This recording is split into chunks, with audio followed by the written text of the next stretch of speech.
President Barack Obama and the Republicans who lead the U.S. House of Representatives met Tuesday to discuss a possible budget deal to avoid a shutdown of the federal government. The only question is whether politics or ideology are going to get in the way of preventing a government shutdown. But we have no interest in the government shutting down.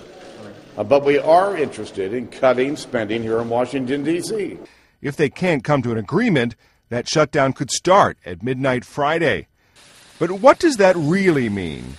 If the president follows the precedent set by Bill Clinton, George H.W. Bush, and Ronald Reagan, fewer than 1 in 4 federal workers would stay home. Sure, tourists visiting Washington's iconic monuments and museums would be locked out, but the mail would still get delivered, Social Security payments and applications would go on, and troops would continue their missions.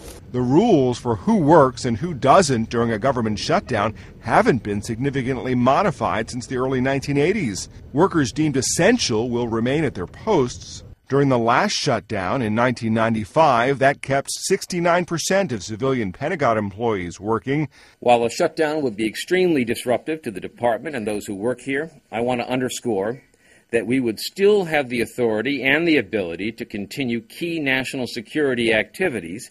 The same for 70% of those at the Department of Transportation.